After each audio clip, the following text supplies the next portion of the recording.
Yeah, ready to go. Let's get right to your tropical update. The tropic's a big story today, and we're talking about a developing tropical storm. This is the day we'll get our next named system, basically. Okay, so it would be called Melissa.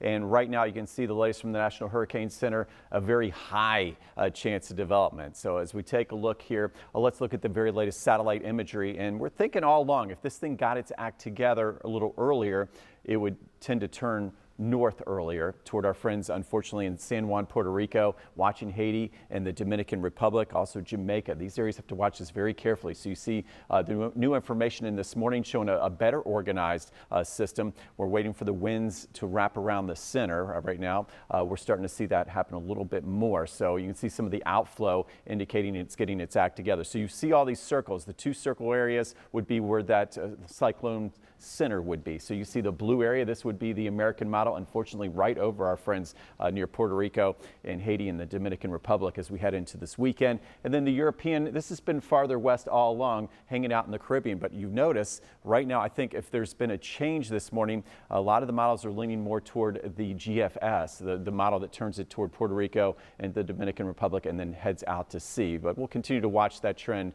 to see if that will continue. In fact, our latest spaghetti models, remember yesterday, it looked like somebody dropped the spaghetti all over the kitchen floor. Okay, you had the models spread out even a little bit more. But if you notice, there's more agreement, more consensus that it would likely get its act together sooner, turn north, and then eventually off to the northeast. And right now here at home, we're still not expecting a threat to us here in Florida at this point. So again, we take a look at the very latest in-house model, and unfortunately you see that big swirl here. Okay, that would be Melissa heading up toward areas of the Dominican Republic, here San Juan, Puerto Rico, and we're watching Haiti very carefully. So some very heavy rain, some wind. Some models ramp this up to a hurricane pretty quickly. So we're going to continue to keep an eye on our friends down in the Caribbean and the island nations. We take a look here closer to home. Let's come back and take a look at our forecast, and it's interesting. We're starting at 55 officially Jacksonville, 65 Mayport. There will be some patchy fog right now, not too thick. We got a little 2 mile visibility toward the west side. We look at the high-res futurecast. This is the new model data. Nothing's changed on the forecast today. We said we're going to have a big rebound in those temperatures with all this dry air and sunshine. Still seeing that near 80 at noon, on our way to a high in the low to mid 80s, and we'll have more of a southwest wind. But overall, just a beautiful pattern, and then a nice night tonight. And then we're watching another front move our way late tonight and tomorrow morning. And it's a dry reinforcing front. So that's good news for our Orionid meteor shower because we're not expecting any rain showers. 10 to 20 per hour, peaking late tonight into Wednesday.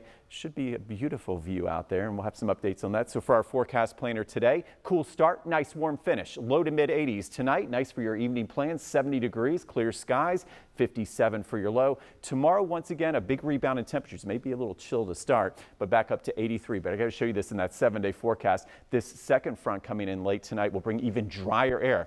So down those temperatures go all the way into the 40s as we go into Thursday and Friday. That 49 includes Jacksonville, not just our Georgia counties. Okay, the I-10 corridor, Lake City, we're watching the 40s. We'll show that in the 10-day forecast coming up shortly. And as we head into the weekend right now, our best chance